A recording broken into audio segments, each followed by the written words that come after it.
तो सीधे लिए चलते हैं, हरियाणा के सीएम नवाब सिंह सैनी इस समय प्रेस कॉन्फ्रेंस कर रहे हैं। के दिवंगत रिश्तेदारों को श्रद्धांजलि दी गई। मित्रों, इस मानसून सत्र में 9वें पातशाह जिन्हें हिंद की चादर श्री गुरु तेग बहादुर जी के 350वें शहीदी वर्ष पर भी प्रस्ताव पारित किया गया। मानसून सत्र में हमारे विधायकों द्वारा दिए गए ध्यानाकर्षण प्रस्तावों को विषय वस्तु के आधार पर क्लब करके 5 प्रस्तावों पर भी चर्चा की गई है। सदन के पटल पर रखे गए 6 विधेयकों पर भी चर्चा की गई है और उनको सर्वसम्मति से पास किया गया है। मैं माननीय विधानसभा अध्यक्ष महोदय का धन्यवाद करता हूं, जिन्होंने इस सत्र में सब सदस्यों को खुलकर चर्चा करने का अवसर प्रदान किया है। मैं सभी विधायकों का भी धन्यवाद करता हूं, जिन्होंने सार्थक चर्चा की। उनके द्वारा किए गए विचार मंथन और निर्णय अत्यधिक रचनात्मक व उपयोगी रहे हैं। मैं इस सत्र में और इस सत्र को सफल करने में परिश्रम करने वाले सभी अधिकारियों, कर्मचारियों और मीडिया कर्मियों का भी मैं दिल से धन्यवाद करता हूं, क्योंकि इस सत्र को सफल करने में उनका सभी का अपने अपने स्थान पर बड़ा योगदान रहा है। सभी मैं पत्रकार साथियों को, क्योंकि हमारे जो विपक्षी दल हैं वो लगातार इस प्रकार के मुद्दे लेकर के, जो मुद्दों का कोई आधार नहीं है, चाहे वोट चोरी को लेकर के कांग्रेस का रोष मार्च हो या सदन में बेटी बचाओ बेटी पढ़ाओ की तख्तियां लेकर के वो सदन के अंदर आए हों। कांग्रेस जिस प्रकार से कथित फर्जी वोटिंग को लेकर हल्ला मचा रही है, इस पार्टी ने अपने पूरे राजनीतिक इतिहास में फर्जीवाड़े, भ्रष्टाचार और लोकतंत्र की हत्या की है। जो लोग आज इस प्रकार के फर्जी मुद्दे कि वोट चोरी हो गया, भाई वोट तो थोड़े समय के अंदर चोरी होता था, किस तरीके से बूथ कैप्चरिंग होता था, पूरे के पूरे बूथ को कैप्चर कर लेते थे, वो वोट चोरी था। अब तो ट्रांसपेरेंसी से वोटिंग हो रहा है। अगर हम देखें 1950 से और 60 के दशक में कांग्रेस ही सबसे मजबूत पार्टी थी, हम सब जानते हैं। और वर्ष 1946 में इनकी पार्टी का आंतरिक चुनाव हुआ, सब जानते हैं। और लौह पुरुष सरदार वल्लभ भाई पटेल जी को 14 वोट मिले थे, जो ये वोट चोरी के आरोप लगा रहे हैं। दूसरी तरफ पंडित जवाहरलाल नेहरू जी ने 1 वोट मिला था मात्र। पंडित जवाहरलाल नेहरू जी को 1 वोट मिला था, 14 वोट सरदार वल्लभ भाई पटेल को मिले। फिर वो नेहरू जी को विजेता घोषित कर दिया। इनके डीएनए के अंदर है वोट चोरी, दूसरे को ऊपर आरोप लगाते हैं। असली बूथ कैप्चरिंग तो यही थी कि 1 वोट वाले को विजेता घोषित कर दिया, जो 14 वोट जिसको मिले उसको कह दिया भी आप बाहर हो गए, हार गए। ये इनके समय के अंदर था, ये खेल चलता है इनके समय में। दरअसल वो खेल अब बंद हुआ है, और बंद हुआ है कहीं ना कहीं इसकी पीड़ा ये निकाल रहे हैं। वोट चोरी हो गया, रोष मार्च निकाल दिया। मैं एक उदाहरण भी आप लोगों को देना चाहूँगा कि वर्ष 2009 के विधानसभा चुनाव में हमारे हरियाणा के ही, इनको यही नहीं पता, इन्हीं की सरकार का विषय है, जो लोग तख्तियाँ उठा के वोट चोरी की घूम रहे हैं। वोट चोर कहा गद्दी छोड़, बता, ये बातें करते फिर रहे हैं। भाई वोट चोर तो थम ही थे, और तो कोई नहीं है। और ये माननीय कोर्ट ने साबित किया है। इन्हीं के कार्यकाल की मैं बात बताता हूँ। 2009 के विधानसभा चुनाव में सुखबीर कटारिया बोगस वोटिंग मामला खूब चर्चा में रहा है। कौन नहीं जानता उसको, पूरा प्रदेश जानता है। वोट चोर तो ये थे। आजकल उनका बेटा युवा कांग्रेस का प्रदेश अध्यक्ष बना हुआ है, आज भी बना हुआ है।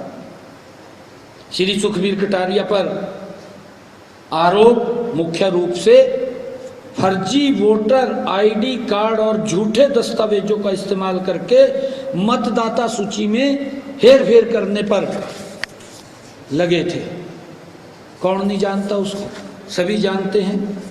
और वर्ष 2009 में मतदाता जागरूक मंच नामक एक एनजीओ ने याचिका दायर की, जिसमें आरोप लगाया गया कि कटारिया जी और अन्य कई लोग गुरुग्राम चुनाव परिणामों को प्रभावित करने के लिए फर्जी वोटर आईडी कार्ड बनाने और इस्तेमाल करने में शामिल हैं। उसके ऊपर आरोप लगा। और इसी मामले में 2013 में एक जिला अदालत के निर्देश पर कटारिया जी के खिलाफ एक नहीं 2 एफआईआर दर्ज हुई, 2 एफआईआर। फिर वोट चोरी कौन कर रहा है?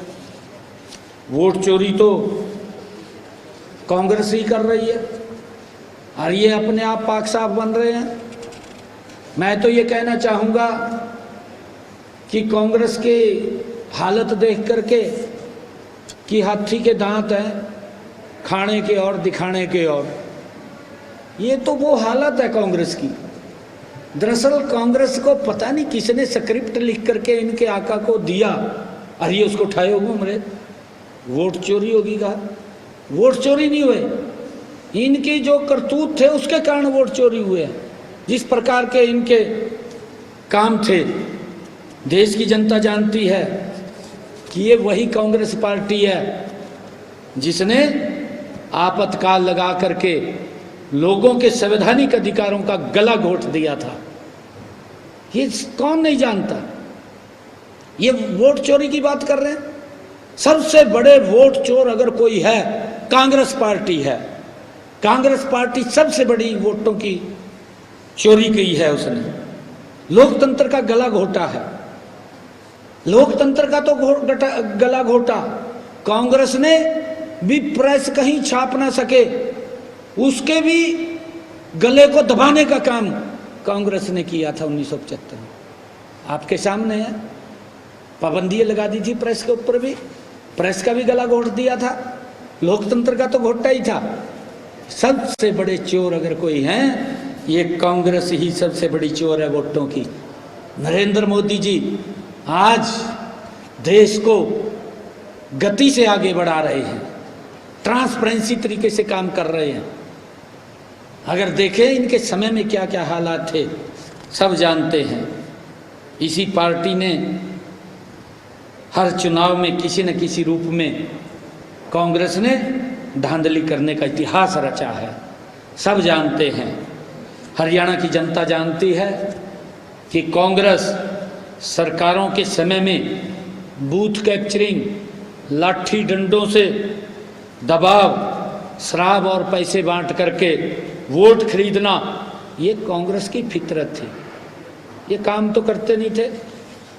ये तो सोचते थे कि जब चुनाव आएगा दारू पिला देंगे, पैसा बांट देंगे, वोट खरीद लेंगे, फिर करते थे काम। ये वोट चोरी होता था। ये कांग्रेस के समय में मैं कितना, ये तो इसी प्रकार से सोचते थे भी हम वोट को चोरी करके जीत लेंगे। आज वो मोदी जी ने उस चोरी को बंद किया है, इनको पीड़ा हो रही है, आज तख्तियाँ ठा ठा के घूम रहे हैं इधर उधर, अपना कार्यकाल नहीं देख रहे। ये वही कांग्रेस है जो फर्जी वोटिंग के झूठे आरोप लगा रही है। ये कांग्रेस भी आज वो कांग्रेस नहीं रही, ये कांग्रेस भी फर्जी कांग्रेस है आजकल, क्योंकि काम कुम तो ये भ्रष्टाचार घोटालों के अंदर ज़्यादा विश्वास इनका था, और घोटाले करते थे भी वोट खरीद लेंगे, वोट चोरी कर लेंगे, ये वही चोरी होती थी वोट इनकी।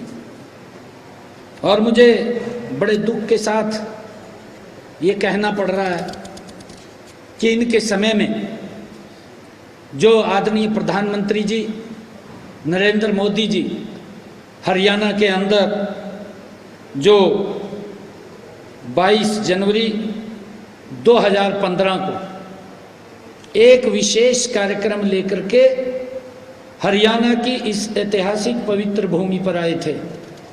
हमें भी चिंता थी बेटी बचाओ बेटी पढ़ाओ को लेकर के। यही थे कांग्रेस के लोग, इन्हीं की सरकार थी। हरियाणा प्रदेश को मैंने कहा है विधानसभा के अंदर भी, परंतु मुझे दुख है ये बेटी बचाओ बेटी पढ़ाओ की तख्तियां लेकर के आए, किस मुंह से लेकर के आए? ये हरियाणा प्रदेश का आज लोग इनकी बदरतना कर रहे हैं कि थरे समय के अंदर बेटियों को किस तरीके से कोख में मार दिया जाता था। ये कन्या भ्रूण हत्या के लिए हरियाणा प्रदेश के ऊपर कलंक था और इनकी सरकार थी, और ये बेटी बचाओ बेटी पढ़ाओ की तख्तियां लेकर के खड़े हो गए। इनको देखना चाहिए कुछ ना कुछ भी हम क्या कर रहे हैं। कांग्रेस ने बेटियों के लिए अपने कार्यकाल में क्या किया है ये तो बताने का काम करते भी हमने ये काम किया, तख्तियां लेकर के आ गए हैं।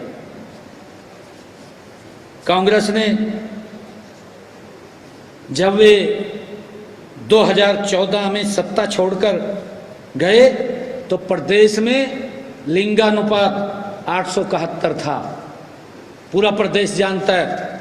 और मोदी जी आए यहाँ पर, इनको तो अधिकार ही नहीं है ये बेटी बचाओ बेटी पढ़ाओ की फटियां उठा करके घूमे।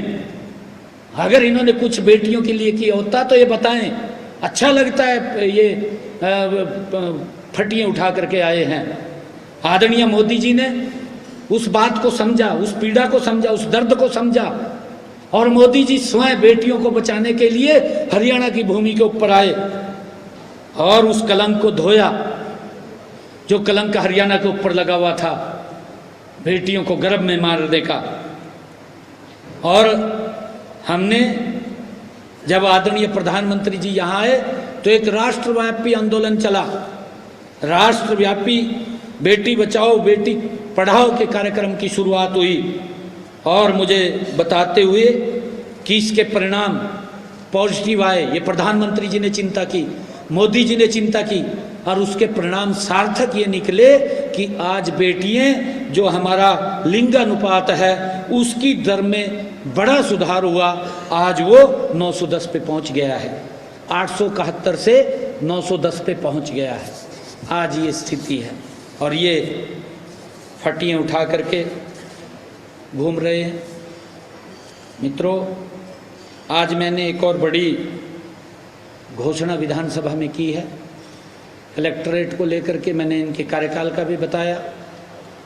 जो कांग्रेस के कार्यकाल में कलेक्ट्रेट बड़े थे और हमारे विपक्षी लोग उस कलेक्ट्रेट के ऊपर जो हल्ला मचा रहे हैं पूरे प्रदेश के अंदर कि इतना कलेक्ट्रेट बढ़ा दिया, इतना कलेक्ट्रेट बढ़ा दिया, आज मैंने इनके कार्यकाल का भी और अपने कार्यकाल का भी पूरा शीशा इनके सामने रखा है, पूरी बात।